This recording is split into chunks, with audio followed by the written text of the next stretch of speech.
Hola, muchas bendiciones para todos los hermanos y amigos que se van a conectar con este video. Los saludo en el amor del Señor, es una gran bendición.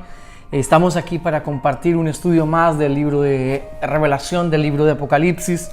Nos gozamos en el Señor y nos deleitamos en Él, poder llegar hasta donde usted está, bendecirlo, llevarle el mensaje de bendición, el mensaje que levanta, el mensaje que bendice, el mensaje que restaura. Así que es una gran, inmensa bendición poder saber que Dios está en control de todas las cosas. Que es una gran bendición ser portavoz del Señor y llevar el mensaje, un mensaje tan importante, con tanta responsabilidad, como es estudiar el libro de Revelación, el libro de Apocalipsis. Así que es una gran bendición poderlos bendecir. Es una gran bendición llegar hasta donde usted está y dejarnos entrar. No tenemos ninguna intención teológica, ningún interés personal, solo que el reino de Dios sea edificado y sea bendecido. Por eso para nosotros, para mí, es una gran bendición. Y cuando hablo de nosotros, hablo de todos los que están detrás de estas grabaciones, de lo que podemos hacer, de la bendición, de lo que representa. Así que es un gusto, es un placer poder bendecirlos a todos y llevar este mensaje de bendición. Hoy estamos con Apocalipsis capítulo 3, versículo 7. Hoy seguimos con el mensaje a la iglesia de Filadelfia, la sexta iglesia, y ya estamos llegando al final de las 7 iglesias. Nos estamos gozando en el Señor, deleitando en el poder de su amor, en el poder de su fuerza. Hemos hecho un estudio un tema por clase para poder ahondar en detalles importantes. Es una gran bendición, así que estamos aquí, nos gozamos en el Señor y vamos a empezar con una oración. Vamos a llegar a pedir la dirección a nuestro Creador y decirle: Señor, dirígenos, guíanos, que sea su amor, que sea su misericordia, que sea su bondad, que sea su Santo Espíritu el que nos guíe. Así que llegó el momento de orar. Padre, gracias. Invocamos tu nombre y en el nombre precioso de tu Hijo amado Jesucristo, queremos agradecerte. Yo quiero agradecerte, Señor, por todo lo bueno, lo bello, lo maravilloso que eres. Eres digno de recibir toda gloria. Eres digno de recibir todo honor y eres digno de recibir toda alabanza. Así que hoy vengo ante ti, ante el trono de la gracia. Hoy vengo buscando el pronto socorro para adorarte, para exaltarte. Hoy vengo a engrandecerte, Señor, a decirte gracias por todo lo bueno, todo lo maravilloso, todo lo grande que solo tú puedes hacer. Así que gracias por tu fidelidad, gracias por tu bondad y gracias porque solo tú eres digno de ser exaltado y de ser glorificado. Dirígenos, Señor, en este tiempo. Dirígenos, Señor, en lo que vamos a hacer. Que tu presencia, que tu poder, que tu Santo Espíritu, Señor, esté en medio de todo. En el nombre de Jesús damos gracias, Señor. Amén. Vamos a ir al libro de Apocalipsis capítulo 3.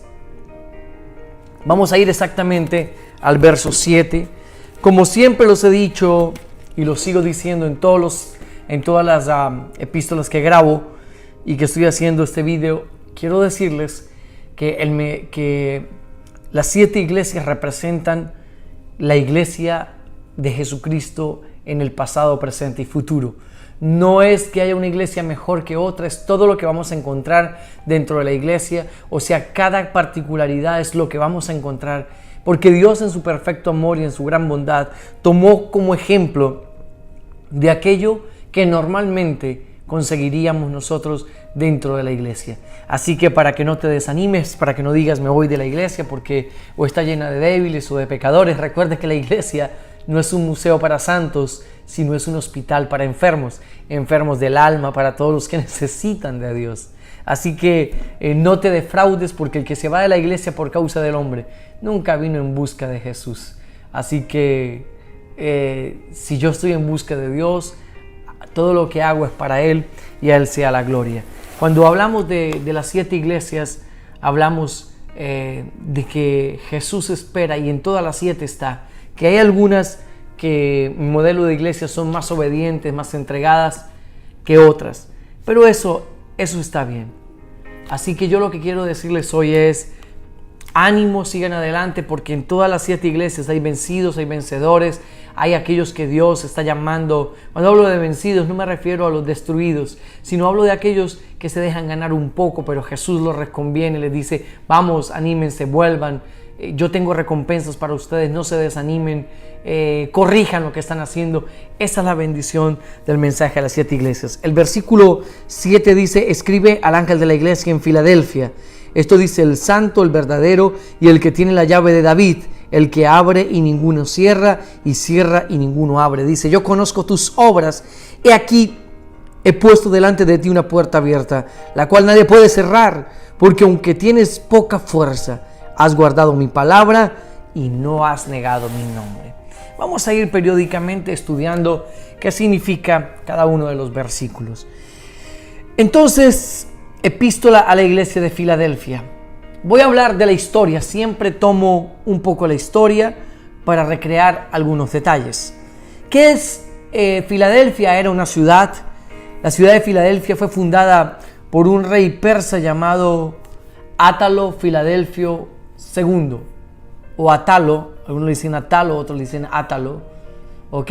Otros dicen Atalo, no hay un nombre firme para reconocerlo, pero yo le llamo, para mí, Atalo Filadelfo II.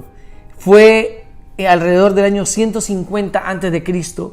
quien llamó a esta ciudad con su mismo nombre. Así que él la fundó, la ciudad de Filadelfia.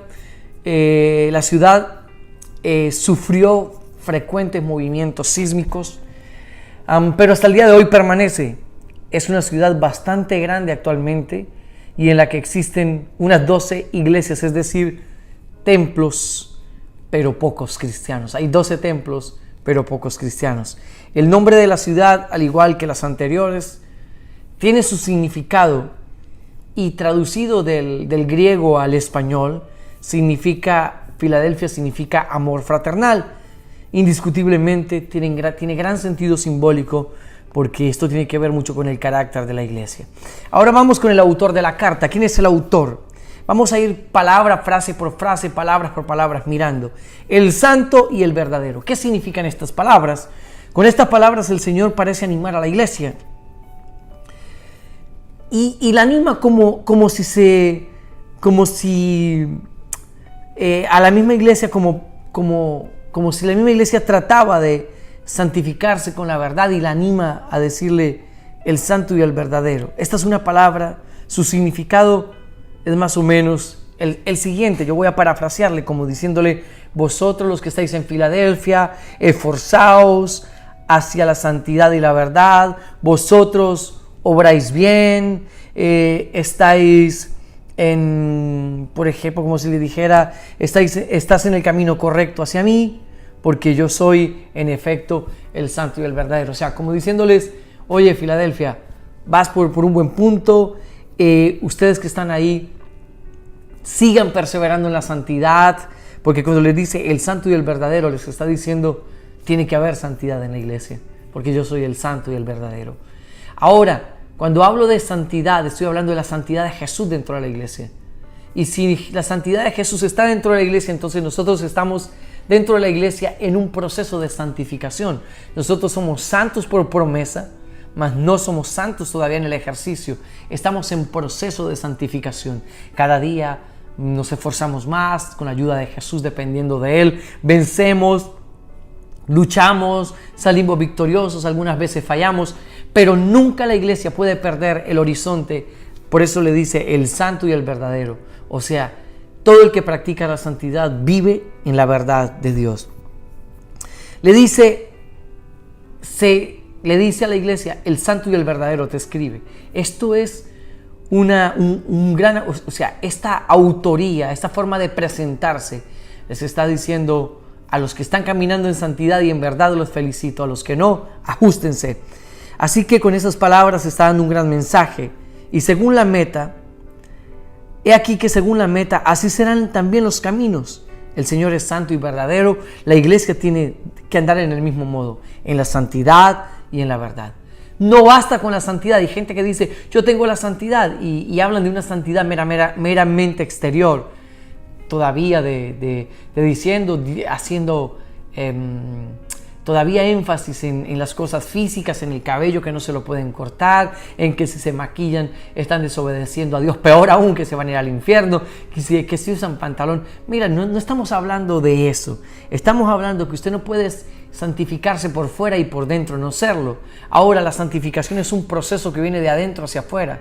¿Ok? La luz nunca está de afuera hacia adentro, la luz fluye de afuera, de adentro hacia afuera. Por eso es que sale de un lugar interno a un externo.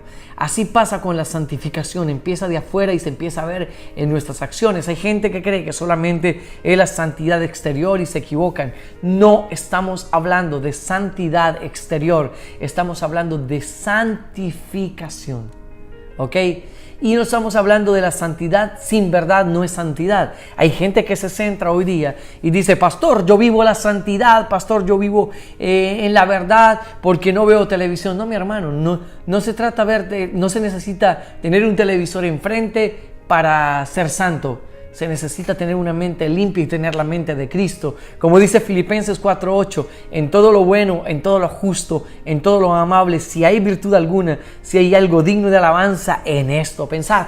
Es lo que dice el Señor y lo que el Señor trata de que nosotros entendamos cuando dice el santo y el verdadero describe esto. No la aparente santidad, no lo que parece santidad, sino lo que es la santidad genuina, de un corazón, no de una persona que va a la iglesia y dice voy a dejar de tomar o de fumar por miedo a ir al infierno. No, mi hermano, su motivación no es el miedo a ir al infierno, su motivación debe ser el gran amor derramado en la cruz. Juan 3:16 dice, de tal manera amó Dios al mundo, que nos dio a su Hijo unigénito para que todo aquel que en Él crea no se pierda, mas tenga vida eterna. Así que yo quiero que usted analice esto, yo quiero que usted pueda entrar en esto que estoy hablando. Quiero que entienda que la santidad y la santificación son dos cosas distintas.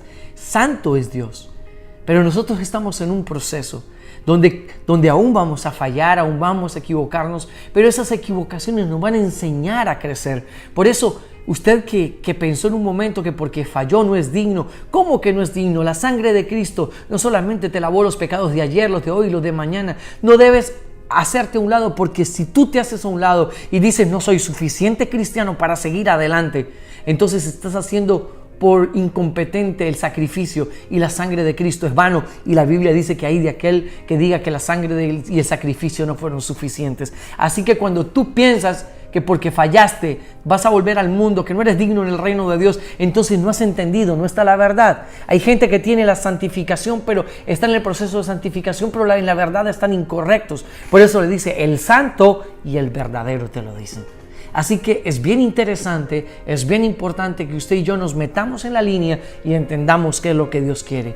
Así que Dios no quiere un museo para santos en la iglesia, quiere un hospital para enfermos, donde los enfermos digan yo necesito, dependo del médico de médicos, del Señor de señores, del Rey de reyes. Así que según es la meta, así serán los caminos en el Señor. El Señor es santo, usted debe caminar en santificación, y verdadero, usted debe tener la verdad. Así que no es posible alcanzar al Señor por caminos sucios, torcidos o falsos. Por eso, ningún hipócrita, por más que trate de aparentar santidad y rectitud, no tiene gracia de Dios y no entrará en el reino de Dios, porque por hipocresía no se va por el camino verdadero y no se obtiene la vida eterna. Hay gente que es meramente religiosa, está en una iglesia, dicen, oh, yo no hago esto, yo no hago aquello. No digas no hago, que tus acciones lo demuestren. Mira, yo voy a contar un testimonio. Yo tenía 8 o 9 años por ahí, siempre cuento en mis predicaciones esto.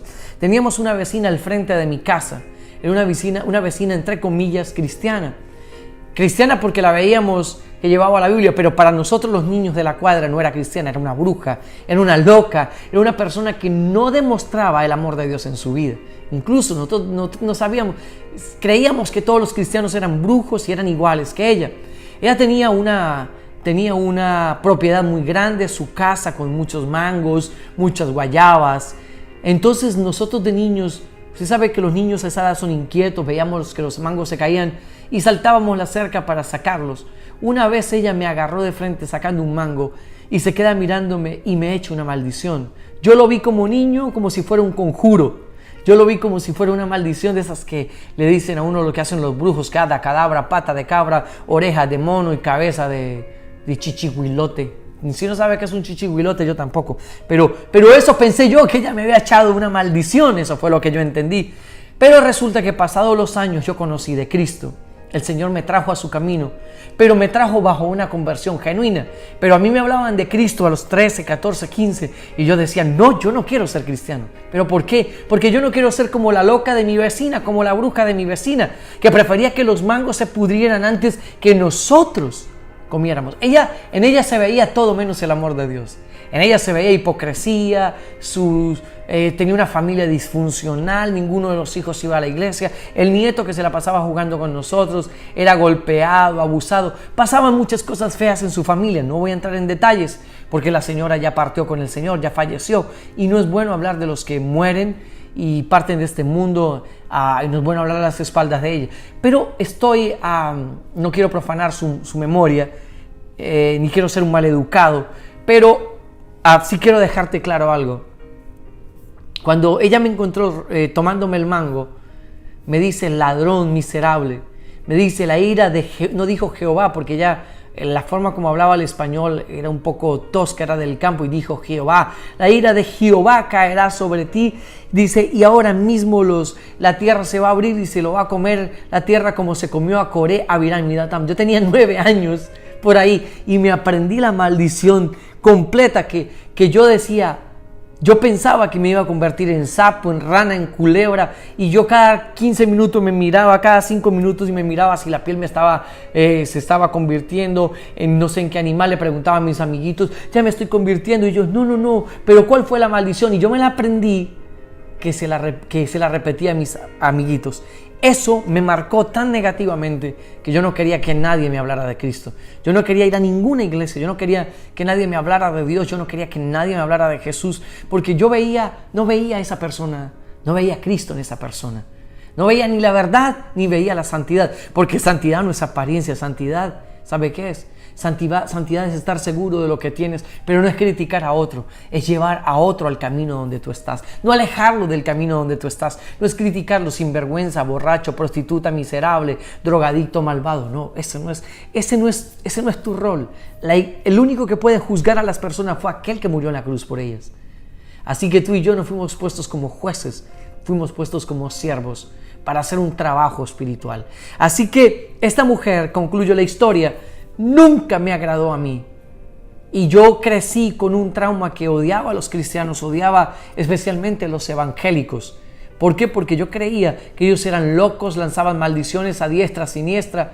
Y yo duré traumado un poco de tiempo, hasta un amiguito que se llamaba Julián me dice, Elkin, lo que pasa es que la maldición tiene efecto cuando hay luna llena y todavía no hemos llegado a luna llena. Y yo buscaba hasta un almanaque para mirar cuándo era luna llena, para ver en qué momento me iba a convertir, me iban a salir o plumas o escamas o me iba a convertir, no sé en qué animal, pero la pasé muy mal. ¿Por qué les estoy contando esto? Porque hay algunas personas que te quieren mostrar que son piadosas, pero sus acciones demuestran lo contrario. Jesús se identifica como el santo y el verdadero.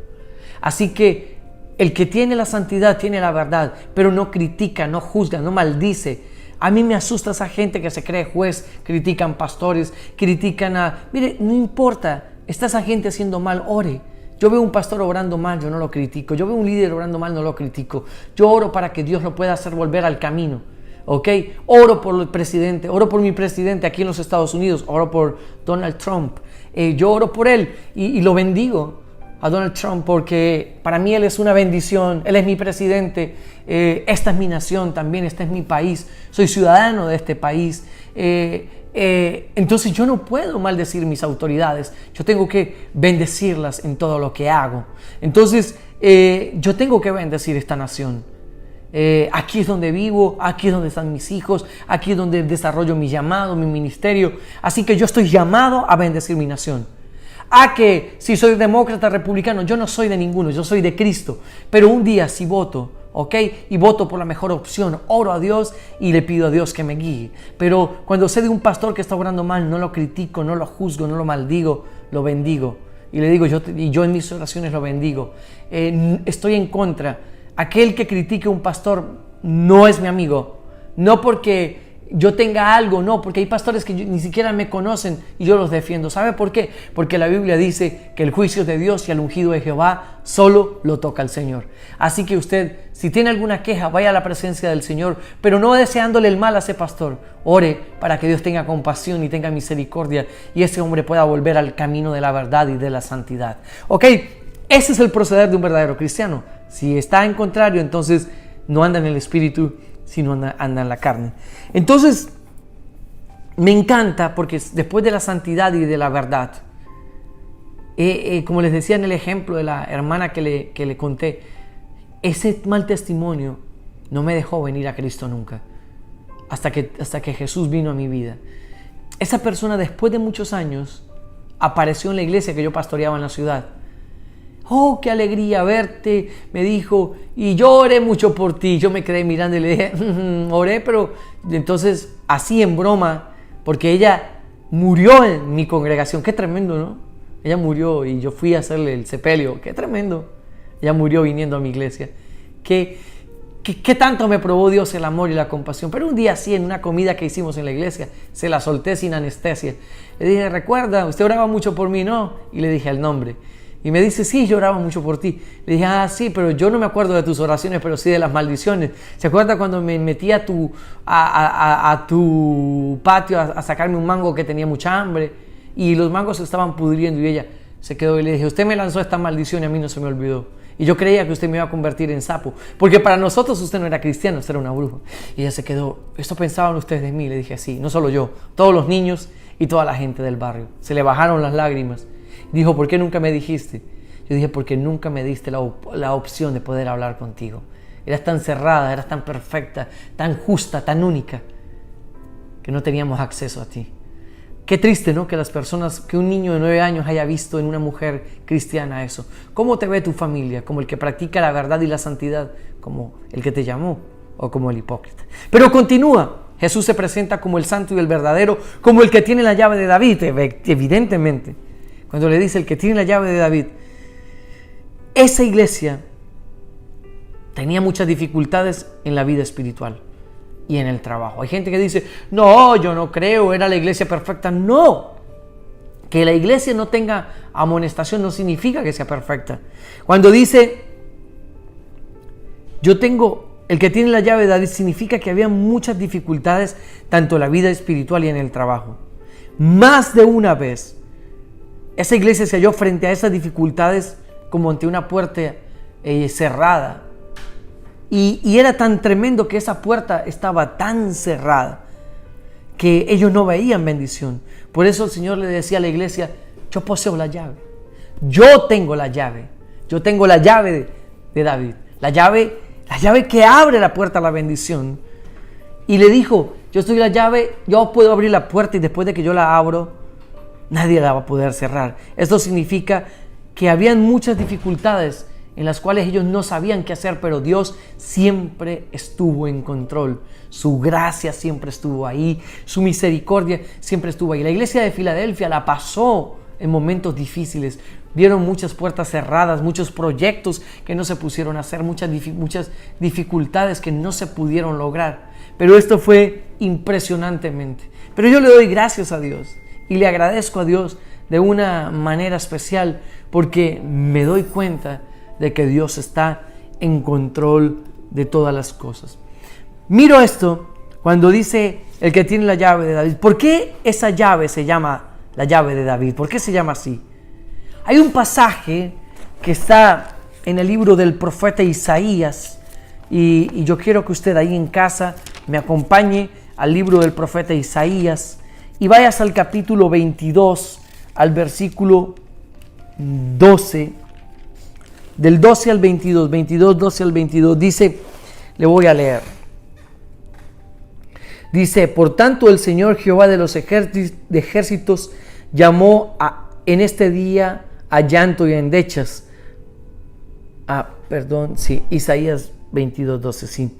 A llanto y a endechas, a raparse el cabello y a vestir de cilicio, y aquí gozo y alegría, matando vacas y degollando ovejas, comiendo carne y bebiendo vino, diciendo: comamos y bebamos, porque mañana moriremos. Esto fue revelado a mis oídos de parte de Jehová de los ejércitos, que este pecado no será perdonado hasta que muráis, dice el Señor, Jehová de los ejércitos.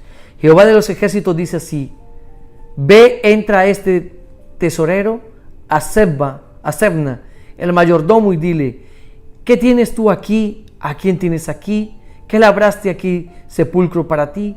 Como el que en lugar alto labra su sepultura, o el que esculpe para sí morada en una peña.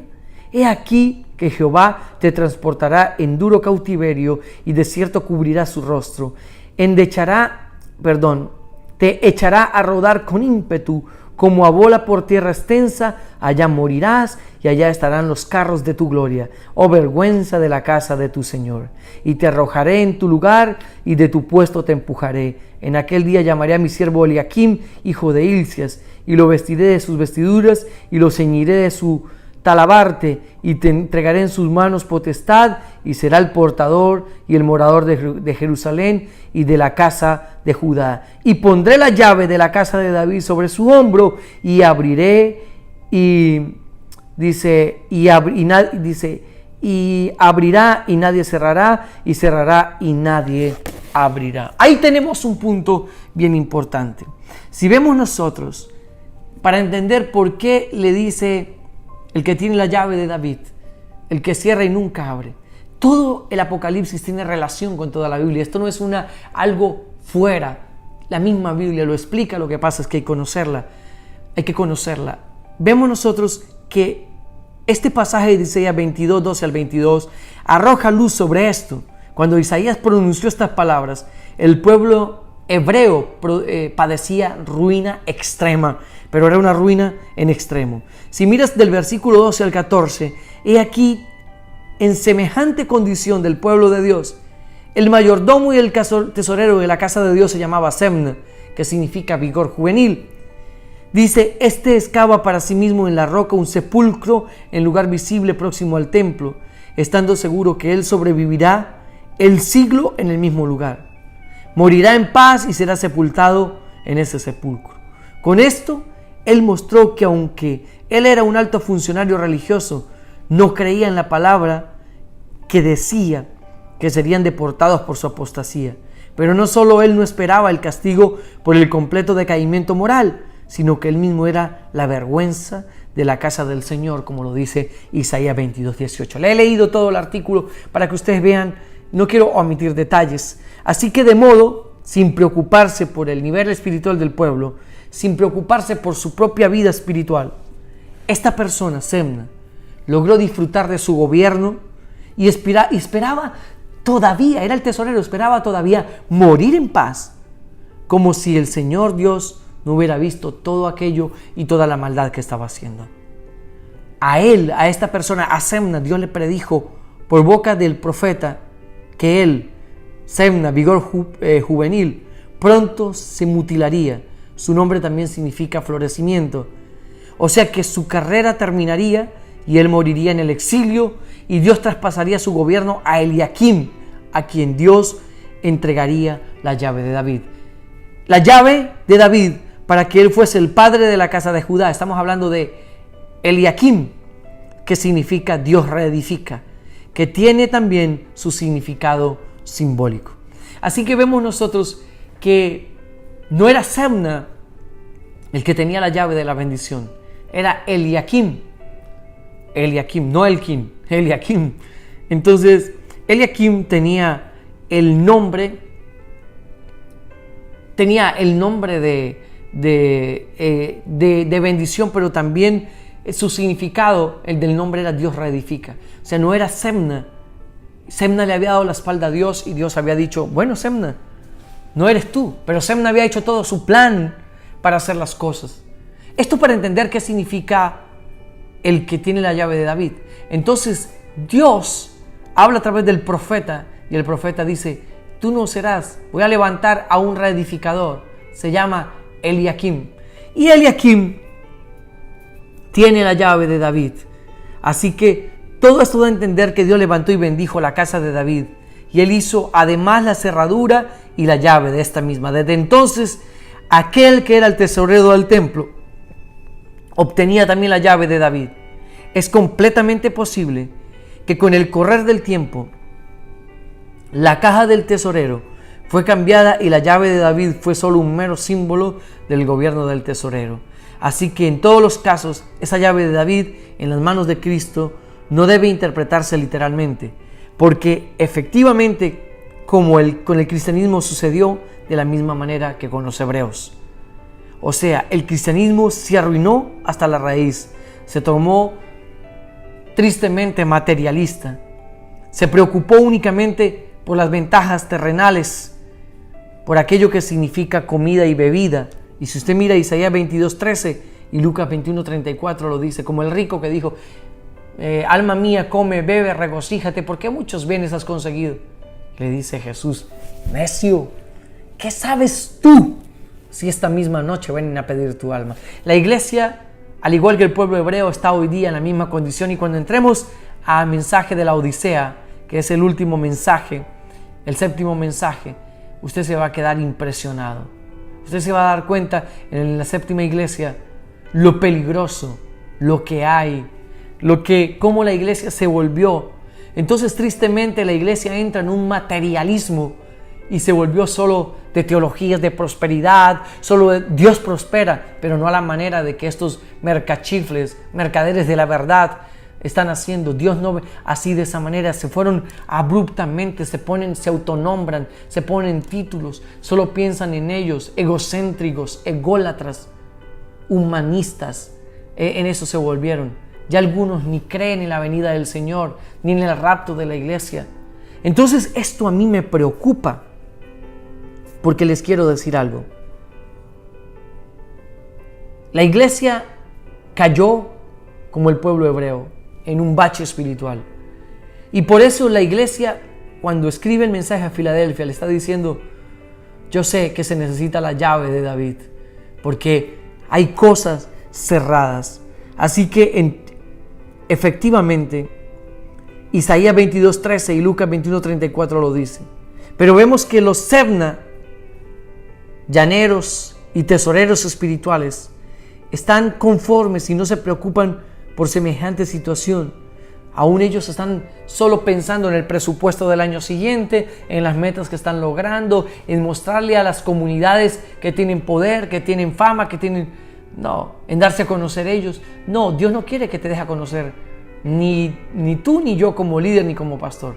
A quien tenemos que hacer famosos, a Cristo. Y yo creo que nosotros debemos cambiar ese chip y debemos hacer famoso a Jesús. Él es el único digno. Tú y yo somos el burrito, por así decirlo, que Dios usa para llevar la bendición. Pero tristemente hoy hay muchos Sebnas que están pensando en ellos mismos, en su futuro, y le han dado la espalda a Dios y a su reino. Aún más allá, ellos ni siquiera desean cambio alguno. Esta gente como los Sebnas no piensan en un cambio alguno, menos en la congregación. Ellos, lo único que les interesa es no perder su posición. Ellos, por ejemplo, dicen, como nacimos, así también moriremos. Definitivamente preparan para sí mismos su sepultura, donde, según ellos, esperan colocar pacíficamente sus huesos. Y quiero que me recuerden como un hombre que dio muchos mercados, no que nos recuerden como Pablo, como Pedro, mártires, pero gente que hizo la voluntad de Dios. No que se vendió tras las ofertas de una posición, no que se rindió ante las ofertas de este mundo, no que dejó de predicar la verdad, de llamar el pecado por el nombre, no que dejó de hablar de santidad y del proceso de santificación. Hoy día no se habla de la venida de Cristo, hoy día nos llaman locos a los que hablamos de la venida de Cristo. Es muy triste poderles decir todo esto, pero de verdad duele. Así que vamos a ver las características. Eso es para entender qué significa la llave de David, cuando dice que el que cierra y nunca abre. Por eso, como Dios ahuyentará y castigará a esos Sebnas desobedientes, en su lugar va a levantar los Eliaquims, que son Eliaquim significa Dios restaura, los restauradores, a los verdaderos padres espirituales Y cual supremo gobernante de todos bienes del templo celestial, a esos Dios le dará la llave de David y de sus riquezas para que ellos los suministren a todos los necesitados. Esto no es para comprar mansiones, camionetas espectaculares. No, mi hermano. O para comprar mi avión privado. Los recursos no son para eso. De verdad, ni Jesús compró camello, ni compró burro. Cuando entró triunfal a Jerusalén, pidió uno prestado y lo devolvieron. Esto me deja mucho que ver. Yo no estoy en una falsa humildad, en verme como el pobrecito, porque tampoco es de eso. No es ni verte como el pobre, pero tampoco como el ostentoso. Así que, cuando dice el que tiene la llave de David, esto tiene un gran significado.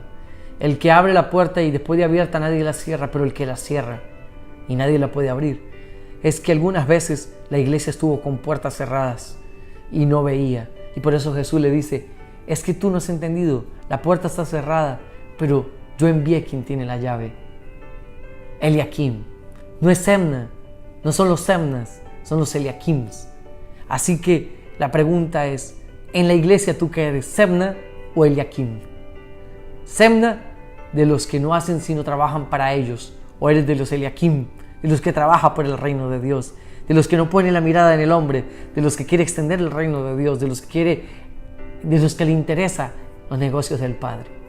Eliakim, los que restaura, o Semna, los que dicen voy a hacer lo mío para morir en paz. Tu sueño es el de Dios. Los Semna no tienen sueños propios. Así que la iglesia de Filadelfia muchas veces se vio frente a puertas cerradas, pero solo la puerta, la llave para esa cerradura, solo la tenían los Eliakims, los restauradores. Por eso, bendito y alabado sea el Señor por los restauradores en las iglesias, por los hombres y mujeres que trabajan de la mano, hombro a hombro con nosotros los pastores, para construir el reino y para extenderlo. Así que piénsalo bien, analízalo bien, y eso significa el que abre y nunca cierra. Después de que Dios levanta un Eliakim para abrir una puerta, nadie la puede cerrar. Por eso hay muchos carnales que no pueden identificar a los Eliakimes y les cogen rabia, les cogen celos. Pero los Eliakimes no dependen del hombre, ni de los comentarios, ni de lo que alguien diga. Eliakim depende de Dios, porque es Dios mismo en él. Es la bendición, es la unción, la que abre puertas, la que bendice, la que da gracia, la que reparte. Es Cristo en ese Eliakim y a través de Eliakim. ¡Qué bendición! Continuamos, vamos a ver las características de la iglesia. Para eso tenemos que mirar los versículos 8 al 10. Estamos en Apocalipsis capítulo 3. Versículos 8 al 10 dice: Filadelfia, yo conozco tus obras y aquí he puesto delante de ti una puerta abierta, la cual nadie puede cerrar, porque aunque tienes poca fuerza, has guardado mi palabra y no has negado mi nombre. He aquí yo entrego de la sinagoga de Satanás a los que dicen ser judíos y no lo son, sino que mienten. Y aquí yo haré que vengan y se postren a tus pies y reconozcan que yo te he amado. Por cuanto has guardado la palabra de mi paciencia, yo también te guardaré de la hora de la prueba que ha de venir sobre el mundo entero para probar a los que moran sobre la tierra. Bueno, aquí viene algo fuerte y yo quiero que usted esté preparado para escucharlo. En la iglesia de Filadelfia tenían buenas obras, practicaban la palabra de Dios y no se apartó del nombre de Dios. Eso significa que guardó la palabra con paciencia, pero aún las palabras, aunque tienes poca fuerza, no comprometen a esta iglesia, porque se refieren no a la falta de fuerza espiritual, sino de fuerza física. Significa que había pocos creyentes en comparación con los incrédulos. Espantoso, ¿no? Es esa iglesia donde los de fe son poquititos, se pueden contar con la mano, y los demás están entre el mundo y la carne. Pero ¿cómo? ¿No predican la verdad? Sí. Pero la gente es dura. La gente no le permite a Dios venir y hacer su obra. Así que no eran débiles por falta de fuerza espiritual, sino por número. Significa que había pocos creyentes en comparación con los inconversos. Y que ellos pertenecían no a los fuertes de este mundo, pero como a individuos de entre la masa del pueblo, se hallaban enteramente entregados al Señor. Y en este sentido ellos sin lugar a dudas eran fuertes. En la humana debilidad de ellos se manifestó el poder de Dios. Segunda de Corintios 12, 9 al 10. Bástate en mi gracia porque mi poder se perfecciona en la debilidad. Así que yo miro algo aquí en este punto y veo las características de la iglesia. Veo que sufrían, luchaban como hoy día. Son más los carnalitos que los fieles, son más los carnalitos que los espirituales, y no estamos renegando de eso. Pero el carnalito todavía debe mirar muy bien lo que hace. El que vive en la carne debe aprender a tener la boca cerrada. Si no está en un nivel espiritual, puede hacer daño.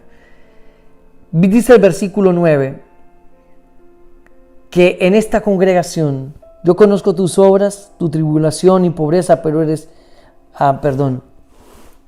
9, he aquí yo entrego de la sinagoga de Satanás a los que dicen ser apóstoles y no lo son. Yo entrego de la sinagoga de Satanás, esto está impresionante, a los que dicen ser judíos, perdón, no apóstoles, no, judíos, y no lo son. ¡Ay, Dios mío! La congregación de Filadelfia en su mayoría se componía de judíos y era muy perseguida por la sinagoga de los judíos ortodoxos, la que calificaba a los cristianos judíos como apóstatas, los llamaba alejados de Dios y de la ley, los llamaba traidores del pueblo, del rito, traidores de Moisés, de Abraham, y ponían como ejemplo su fidelidad propia, especialmente recalcando que eran judíos, porque la palabra judío en el hebreo significa aquellos que alaban o glorifican a Dios. Pero Cristo mismo hizo visible y reveló la falsedad de esta gente y señaló a su mismo pueblo, a los mismos judíos. Definitivamente les dijo: ustedes no son judíos. Los que alaban a Dios, ustedes no son los que glorifican a Dios. Ustedes son sinagoga de Satanás, templo del diablo, irreverentes ante Dios. Cristo los llamó satanistas. Era pastor que está hablando, sí. En la iglesia de Filadelfia habían satánicos, satanistas. ¿Cómo así, pastor? Sí, Señor. Habían satanistas que se acercaban a los creyentes, o sea, que quisieron vivir como creyentes para persuadir a los que estaban ahí, y entonces entraban, hasta se podían bautizar, pero eran instrumentos del diablo, de Satán. Oiga esto. Entonces se iban a convertir en gente de honra, y de esta manera pues iban a tener puestos para atacar a aquellos que eran fieles. Pero eso no se ve hoy día para nada, por ningún lado. Eso no se ve hoy día. Eso quedó ahí en mera coincidencia. Hoy día nosotros vemos que a nivel mundial todos apoyan al pastor, a los hermanos espirituales los reconocen, los animan, los bendicen, a los líderes que están llenos de Dios los bendicen. Aquí hoy día no pasa eso, ninguna iglesia. Es una ironía, ¿no? Así que esta acción le pareció una mera falsedad a Jesús y lo dijo: voy a entregar a los que dicen ser judíos y no lo son. Así que hubieron muchos que se fueron para el bando de esos judíos a vivir hipócritamente. Sin ser judíos, se comportaban como judíos, querían aparentar, ser admirados con puros ritos. Oye, pues 2000 años después no hay ninguna diferencia, porque lo mismo está pasando en este tiempo. Casi 2000 años vemos el mismo cuadro. Gente cristiana que se sale del cristianismo y se va al mesianismo judaizante, una pseudo religión que salió por los 80, la fundó Manchel Mendel, y de ahí para acá ha agarrado a cristianos inconformes para decirles que como cristianos tienen que leer la Torá, adorar la Torá, no oran en el nombre de Jesús, cambiaron su vocabulario, ahora en el nombre de Yeshua HaMashiach, Jesús el Rabino, quieren orar en hebreo, guardar el Shabbat, el sábado. una cantidad de locuras. Jesús dice, yo lo voy a entregar a los que dicen ser judíos y no lo son. ¿Por qué no lo son? Dice, a los que dicen ser judíos y no lo son, sino que mienten. He aquí, yo haré que vengan y se postren a tus pies. Porque esos atacaban a los fieles. Pero ¿sabe qué va a hacer Dios con esa gente hipócrita? La va a doblegar para que termine a los pies de los que hacen la voluntad. Esa es la ventaja de practicar la verdad, de practicar la santidad. A mí me encanta esto, me encanta lo que les estoy hablando, me fascina. Así que vemos nosotros que esta gente verdaderamente eran un problema. Parece que historias semejantes se están repitiendo. En el caso presente se repite la historia de José, a quienes sus mismos hermanos aborrecieron, lo vendieron a Egipto como esclavo y luego le adoraron. Esta historia se repitió en la iglesia de Filadelfia. Todos esos que atacaron a los fieles, Dios los doblegó para que vinieran y se disculparan. Así pasa con los que amamos a Dios y hacemos la verdad. Se levantan algunos de esos que dicen ser, pero son mentirosos, que mienten. Pero Dios los doblega un día y tienen que venir a donde los que estamos en la verdad. Esa es la ventaja de practicar la verdad. Esa es la bendición de no solamente de predicar la verdad, sino de vivirla, que Dios pelea por ti. Mira, yo sé que hay pastores, líderes, gente que me está viendo este video y que dicen, pastor, gracias por esa palabra, no sé cómo manejar este caso. No se preocupe, lleve la causa al Señor, que Dios se encarga de hacerlo. Dios le está diciendo a la iglesia de Filadelfia, yo lo hago. Yo voy a hacer que ellos vuelvan a ti, pero los voy a llevar derrotados. ¿Por qué Dios pelea por ti? ¿Por qué Dios pelea por mí? Mira, yo llevo todos estos, ya pasé los 20 años de ministerio. Y yo he visto la mano de Dios. Gente que se ha levantado contra mí. No lo digo por orgullo y por humillar a nadie, pero Dios los ha traído y les ha hecho ver que lo que están haciendo es incorrecto, que no pueden levantarse contra lo que Dios estableció. Y si a Dios le plació, nadie le puede decir que no. Así que vemos nosotros que lo que se pasó con José en Egipto, lo que pasó en la iglesia de Filadelfia, lo que ha pasado conmigo como testimonio propio, se va a repetir en la iglesia, en la historia, por los siglos de los siglos. Siempre los hermanos mayores, es decir, las denominaciones cristianas que llegaron a apartarse de Cristo, perseguían y aborrecían a la joven iglesia nueva que se estaba levantando con poder. Pero más tarde, cuando ya ésta alcanzó su gloria, ellos la vinieron para adorar y como que a reconocer. Lo mismo le pasó a José, aun cuando adoraban ocultamente. En el alma debían tener estima y respeto a los hijos de Dios, ellos nunca lo tuvieron. Pero Dios hace que ese respeto y esa estima vuelva. Eso es para entender quiénes eran sinagoga de Satanás, un grupo de gente de la iglesia, que eran templo del mismo diablo. Sinagoga es lugar de reunión de Satanás.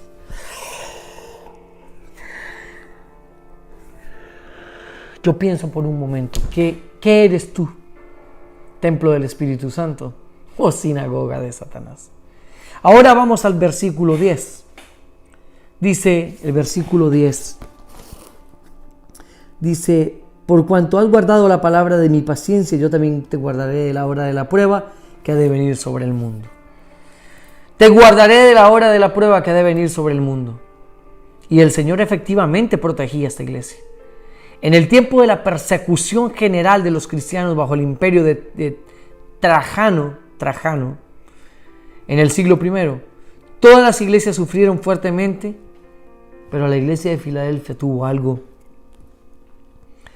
que no fue tan golpeada. Más tarde, cuando todas las iglesias del Asia Menor fueron exterminadas por los maometanos, para sorpresa de todos, la iglesia de Filadelfia quedó intacta, permaneció y en adelante, cual torre de guardia en el desierto, así permaneció.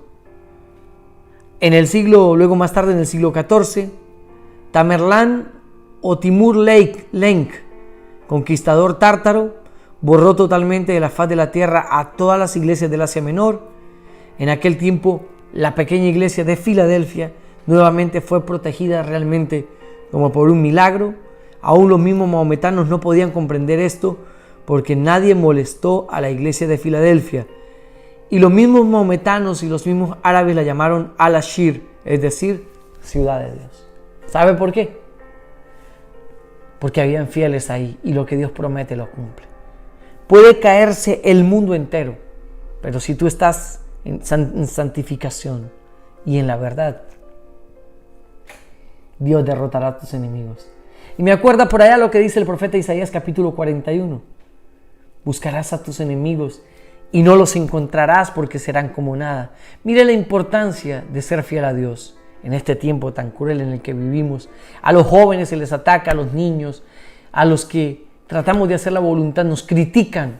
Pero ahí es donde está el éxito de todo. El éxito donde radica en que si tú permaneces fiel a Dios, Él te guarda de la hora, de la prueba que viene sobre el mundo. Y así pasó.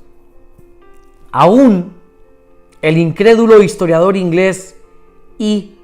Hepburn menciona en su historia esta tantas veces intacta Filadelfia entre el estrago general del Asia Menor, y aún él conecta esta protección con las promesas de Cristo, de manera que el Señor es fiel a sus promesas. Por eso nos dice que por eso podemos plenamente confiar en ellas, en las promesas, y descansar en Dios. Por lo visto, la iglesia de Filadelfia aceptó la exhortación de ir a la verdad, de permanecer en esa verdad. Pero hay algo que quiero decirles, y es las advertencias que Dios le hace a la iglesia. Porque Dios hace advertencias a la iglesia. Mira, quiero que revises conmigo el capítulo 3, versículo 11. Le dice a la iglesia: yo vengo pronto, retén lo que tienes para que ninguno tome tu corona. Cuando le dice yo vengo pronto, con estas palabras el Señor despierta a la iglesia a una alerta. Cuando usted le dice vengo pronto, puede ser en 1 hora, 10 minutos, 5 días, usted no sabe, tiene que estar preparado. Con estas palabras, yo vengo pronto, es diciéndole, tienes que velar. Por eso los creyentes deben saber lo que corresponde hacer. Por eso ya es hora de que no te estén diciendo santifíquese. Ya no es hora de que no se deje desviar. Hay hermanos que les encanta saltar de iglesia en iglesia, parecen monos hiperactivos. Saltan de árbol en árbol buscando profeta, maestro, quien les revele, quien le diga. Ay Dios, y al final esta gente va a terminar hecha un desastre. ¿Todo por qué? Porque no entendieron. Cuando dice el Señor, yo vengo pronto, les está diciendo, esté todos los días preparado y viviendo cada minuto como si fuera el último. Luego le dice, retén lo que tienes para que nadie tome tu corona. Ese retén no sabemos a ciencia cierta qué tenía esa iglesia, pero aquellos tesoros que la iglesia de Filadelfia poseía y representan una gran riqueza, podemos deducir de esta porción de la Escritura que la riqueza de esa iglesia estaba basada en la obediencia, la fidelidad y la paciencia. A esto les hace unos honores grandes Jesús, y tantos otros honores se esconden en sí que con ellos la iglesia pudo vivir ampliamente. Filadelfia para mí representa, si yo vengo pronto y retén lo que tienes. No podemos desmayar ante la adversidad y ante la dificultad. También tengo algo para decirte. Cuando dice retén lo que tienes, es que nadie te lo robe. Guárdalo con el celo más grande y en la bóveda con la seguridad más grande. ¿Por qué es importante retener lo que tengo? Para que nadie tome mi corona. La salvación es gratis, pero las coronas se ganan, vienen resultado de la fidelidad. Por eso la corona es el símbolo de la gloria más grande que puede haber entre los humanos. El enemigo nos quiere arrebatar los valores espirituales, despojarnos de todo lo bueno y exponernos a las burlas. Hago una pregunta, iglesia, ¿tú vas a permitir tal cosa? Así que triste es ver algunos creyentes que han sido despojados y robados por el enemigo hasta el último hilo. Han sido pisoteados por el enemigo. Así que es triste ver porque tiempos atrás esos líderes, esos creyentes poseían algo poderoso. Pero el enemigo les robó la protección y luego los dejó pendiendo de un hilo. Así que es bien importante entender que es muy triste cuando un cristiano es despojado de los honores. Pastor, ¿qué es eso? ¿Cuándo soy despojado? No, yo no puedo ser despojado. Sí, cuando pierdes tu identidad. Cuando ya no sabes ni quién eres. Cuando eres esclavo del pecado, le sirves al diablo. Cuando el diablo se volvió su Señor y no Jesucristo. Cuando le dice, miramos todo este análisis, le puedo decir que esos desdichados se han constituido en una burla, no solo para ellos mismos, sino también para la iglesia.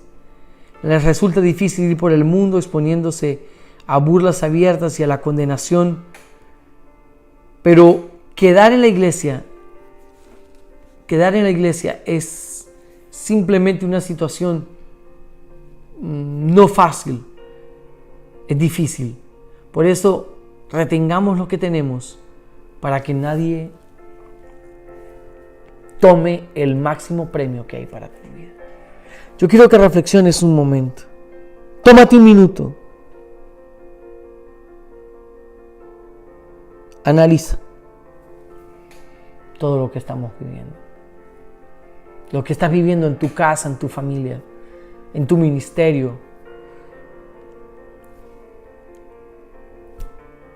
Esas son las advertencias.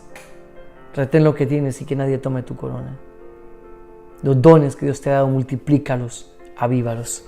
Ahora, yo quiero entrar en un punto que entro cada vez que estudio las 7 iglesias. Yo entro en un punto que para mí es importante. A Filadelfia es algo que vamos a ver en todos los periodos de la iglesia. Es esa iglesia que lucha, que está en la batalla, pero está la dificultad, pero ella sigue creyendo. Filadelfia representan los creyentes del pasado, del presente y del futuro. Por ejemplo, en la historia, para mí Filadelfia tiene una relación con unos eventos históricos que pasaron y fue allá por alrededor entre 1750, mediados del siglo XVIII y siglo XIX, que fue el periodo donde se conoce como los profundos avivamientos espirituales, aquel tiempo de las grandes obras misioneras, incluso de cuando empezaron los grandes avivamientos hasta el comienzo del enfriamiento. Para mí, yo sé que a usted también le resulta difícil definir los límites de este periodo y decir, bueno, pastor, pero ¿cómo lo va a poner entre esas fechas? Porque tiene un significado y yo quiero que piensen esto. Esas fechas entre 1750 y 1900 fueron conocidas como la era de la piedad. Tuvo lugar un movimiento en Alemania que salió en contra de la letra y el formalismo de la iglesia luterana, procurando la piedad interna, el amor práctico y la realidad moral más importante que las estrictas prácticas ceremoniales. Fue además la era, no solamente salió ese movimiento, sino que esa época fue la época del puritanismo, o sea, de estricta pureza y humildad. Era también un movimiento religioso, pero ya en Inglaterra y América los puritanos se esforzaban por guiar a la humanidad a la pureza y a la humildad de los cristianos primitivos. También fue la era del metodismo, en el que se proclama un estricto o rígido método de vida correcta. Metodismo viene de metódico. Era orden en las ocupaciones. Este movimiento religioso se divulgó grandemente en Inglaterra y Norteamérica, Francia y Suiza. Esta misma época fue la época del bautismo y otros movimientos similares, donde los anabaptistas empezaron a crecer y a rebautizar. empezaron a introducir la vida y la letra y el espíritu, la vida, la letra y el espíritu dentro de la iglesia. Así que todos ellos, o todos estos movimientos, hicieron su obra. Ellos arrancaron la vida espiritual del mortal y endurecido formalismo ceremonial y lo confrontaron. Pero también aparecieron las discusiones teológicas por testimonios reales. La enseñanza sobre la regeneración salió del dogmatismo y entró en la vida y los labios de aquellos que lo experimentaron, y entró en la vida de aquellos que vivieron para Dios. La predicación del Evangelio salió de los púlpitos y se fue por todos los rincones del mundo. Salieron las expediciones misioneras. Los misioneros empezaron a viajar por el mundo, a evangelizar, a llevar el Evangelio por todo lugar. Llegaron a muchos países, evangelizaron tribus indígenas. Y todo esto no lo hacían los teólogos ni el clero. Lo hacían los obreros de Dios, los consagrados a Dios, regenerados por el Espíritu Santo. Y aquí voy a hacer un énfasis. Es muy preocupante con aquellos que se creen teólogos, se creen la crema innata de la explicación de la Biblia y que ellos tienen la verdad absoluta y que si nosotros no pensamos como ellos, entonces estamos doctrinalmente fuera. Y para mí es bastante preocupante eso. ¿Por qué se lo digo? Porque el Evangelio pasó de ser teológico a ser simple, sencillo. Entonces, por el mundo aparecieron hombres como William Carey, primer misionero en la India, David Livingstone, Hudson Taylor, Patton, Zinzendorf y muchos otros. Y luego por el 1900 para adelante aparecieron grandes personas que fueron parte de ese fogaje, como por ejemplo personas de mucha trayectoria. Aparecieron los generales de la fe, ¿sí me entienden? Aparecieron hombres con quien Dios y mujeres con quien Dios quiso hacer grandes cosas. Aparecieron generales de la fe, apareció el movimiento, el ejército de salvación a manos de un hombre lleno de Dios, y siguieron, y luego se extendió el Evangelio y apareció ese periodo de los grandes avivamientos, hombres y mujeres llamados por Dios. Allá por los años 20 y 30 apareció una mujer por California, por todo eso, y de ahí salió el movimiento de la iglesia cuadrangular, luego asambleas de Dios, y salieron muchos. Vino el avivamiento de la calle Azusa y muchas cosas extraordinarias con hombres de fe surgieron. Luego vino Catherine Kuhlman ya por los años 50, de ahí para arriba, que todavía estaba el Evangelio, que eran fruto de esos avivamientos. Pero así los más fuertes fueron Hudson Taylor y hay alguien de quien no se habla mucho, Watchman Nee, que evangelizó todo China y Dios hizo algo tremendo aún en medio de las prohibiciones en China. Watchman Nee apareció, hizo cosas grandes por el reino de Dios. Fueron perseguidos, despreciados, ferozmente perseguidos, pero a toda esa gente Dios le abrió las puertas. Yo les recomiendo un libro para que lean, se llama Los Generales de Dios. Léanlo y vean lo que en esta época pasó, entre 1750 y 1900, cómo Dios respaldó a toda esa gente, les abrió puertas de donde no eran. Así que la iglesia bendecida no es la iglesia que no pasa prueba. La iglesia bendecida es la iglesia que se halla frente a puertas cerradas, pero confía que Dios abre esas puertas. Así que los llama sinagogas satánicas. Son aquellos que dicen ser cristianos, pero hablan mentira, porque no lo son. Estos son burladores de aquellos siervos de Cristo, apóstatas, herejes y sectaristas, como era la iglesia tradicional, apostólica y romana. Pero la verdad prevaleció y actualmente muchos de aquella sinagoga de donde está ven donde está la verdad y a quien ama y protege Dios. Y vieron que aunque persiguieron a los cristianos de Filadelfia, Dios siempre peleó por ellos.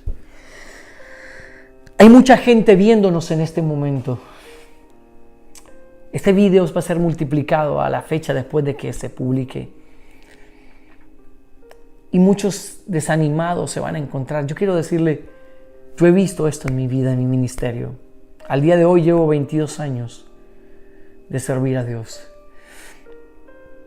No se imagina la cantidad de intervenciones y de bendición que Él ha traído a mi vida. Ha hecho tantas cosas. Ha peleado por mí. No me ha costado un solo día con hambre. Ni he visto cosa mala. Ni he visto puerta cerrada que Dios no pueda abrir. Mira, yo soy un milagro viviente. Cuando yo cuento algunos de mis testimonios, la gente queda tan impactada que dice, pastor, ¿por qué no escribes un libro? Y estoy como en eso. Pero más que a mí, quiero que conozcan al que obra los milagros en mí. Entonces quisiera hacer un libro, si lo hago, donde no tanto me miren a mí, sino miren a aquel que pudo hacer posible eso.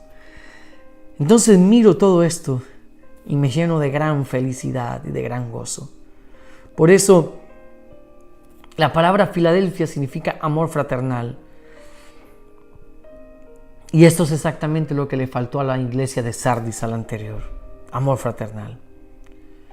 Así que durante este periodo, la iglesia llevó la antorcha de la palabra de Dios. Y por eso es que yo la relaciono en que se cumplió en parte de la historia Filadelfia, porque hubieron muchas puertas cerradas para ellos, pero Dios las abrió. Y como dice, el esposo tardó un poquito, pero Mateo 25:5 lo dice. Y las consecuencias se manifestaron en el periodo subsiguiente. ¿Cuál es el periodo subsiguiente? Lo que estamos viviendo ahorita. El mensaje a la Odisea. Nosotros ya estamos en la Odisea. Pastor, ¿cómo así? Sí, les voy a explicar más. La próxima grabación va a ser bien fuerte. Prepárese. Porque la recompensa, porque vemos nosotros que no hay puerta cerrada que se mantenga cerrada ante el poder y la unción del Espíritu Santo. Filadelfia tiene la llave, o sea, Filadelfia representa a los fieles. Ellos siempre van a tener la llave para abrir cualquier puerta, o sea que los fieles son los que van a ver milagros. Va a haber gente que dice, ¿por qué no veo milagros en mi vida? Entonces yo le respondo, tienes la llave de David, porque solo ellos tienen la llave de David. No los fieles de apariencia, no los fieles que se creen fieles, sino los leales, los que combaten hombro a hombro con el pastor. Se echan la iglesia y la responsabilidad al hombro y batallamos como uno solo, como los que servimos a Cristo, como los que tenemos a Dios en nuestro corazón. A Dios sea la gloria y la bendición. Así que viene la recompensa. Vamos ahora a Apocalipsis 3:12 al 13. Dice el 12 y el 13. Al que venciere yo le haré columna en el templo de mi Dios. Nunca más saldrá de allí, y escribiré sobre él el nombre de mi Dios y el nombre de la ciudad de mi Dios y la nueva Jerusalén, la cual desciende del cielo, y de mi Dios y mi nombre nuevo. El que tiene oído, oiga lo que el Espíritu dice a las iglesias. Bueno, vale la pena ser vencedor. Vale la pena ser de los fieles, de los que no se contaminan ni con los chismes, ni los que no ponen la mira en el hombre, sino de los que trabajan, de los que a pesar de las pruebas saben que Dios los saca y los lleva adelante. Hay recompensas para ellos. Estos serán columnas en el templo de Dios. Columna en el templo de Dios es algo mucho más grande que una simple piedra en la pared. Columna significa sostén, significa algo en lo cual se apoya, ¿ok? Significa más que una piedra en la pared. Por eso la columna es el adorno, es el sostén del templo. El templo espiritual es simplemente inimaginablemente esplendoroso y poderoso. Su esplendor espiritual es tan grande que usted no alcanza a imaginarlo. Así que para ser digno de figurar como una columna en el templo espiritual de Dios, no puede ser cualquier perico de los palotes goteado por cualquier palo de aguacate y ya salió que esté fiel. No, fieles no son los que lo dicen con los labios. Fieles no son los que lo predican. Fieles son los que lo viven y se ve en sus obras. Respetan, aman, cuidan. Son celosos con la obra del Señor. trabajan hombro a hombro, no critican, hacen, van al muro, despiertan a otros, animan a otros a ser fieles. No de los que quieren aparentar ser judíos, si no lo son. Eso ya tienen su propio castigo. Así que dice que a eso los hará columnas del templo de Dios y nunca más saldrán de allí. Esto significa que ni el pecado de dentro ni el enemigo de afuera arrebatarán al vencedor del templo de Dios. Esto es la iglesia de Cristo aquí, y no la privarán de su elevado sitial en la eternidad. Aquí tienen un papel. Por eso a los fieles los ataca el diablo, les vuela la cabeza. Quiere volar, les quiere volar la cabeza. Morimos cuando ya es la voluntad de Dios. Pero mientras tengamos propósito por cumplir, no hay nadie sobre la tierra que pueda detener eso. Así que sigue diciendo, y me encanta lo que les voy a con lo que voy a finalizar. Quiero decirles algo que es bien importante, y voy a ver si lo tengo aquí, porque es un artículo directo que tengo para que quiero leerle, y es referente a lo que está pasando, a lo que se está haciendo, a lo que estoy haciendo. Y es anhelo, deseo que usted verdaderamente pueda ser parte de esa gente fiel, ser parte de esa iglesia,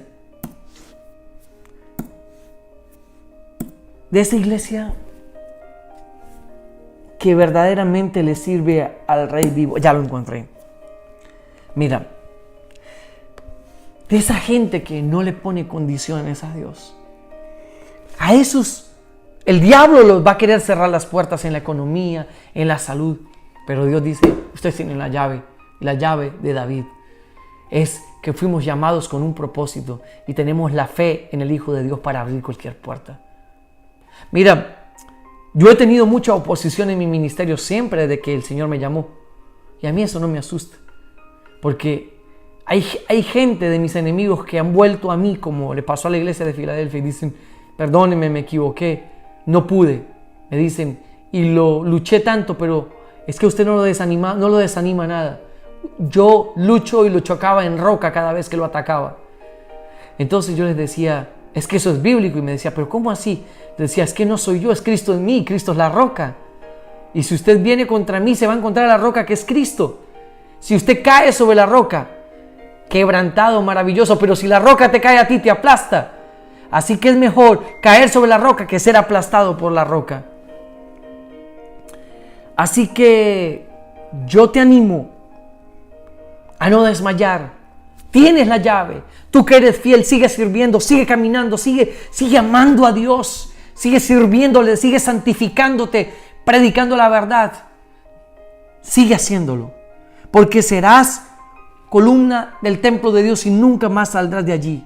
Y aún dice que sobre ti será escrito el nombre del Dios que nadie lo conoce, y el de Cristo, y la nueva Jerusalén, que significa la herencia como perteneciente a Dios y al cielo, sino al eterno testimonio de Dios y de Cristo. Y la nueva Jerusalén, cualquiera que lo vea, sabrá inmediatamente que la persona no es de este mundo. Por eso, no solamente estas recompensas son para allá, sino para acá en la tierra. Dios te va a bendecir y muchos van a ver en ti a Cristo, en tus obras, en tus acciones, porque te van a ver como Filadelfia, como fiel. Esta recompensa extraordinaria será dada a cambio, y hay una condición, será dada a cambio del extraordinario esfuerzo por la verdad de Cristo, por el singular servicio a Dios, por los sufrimientos horrendos que siempre demandan gran fuerza y resistencia. Esto no lo va a recibir cualquier perico de los palotes. Para mí, los vencedores de Filadelfia son todos los hermanos que a pesar de pruebas, dificultades, están ahí firmes.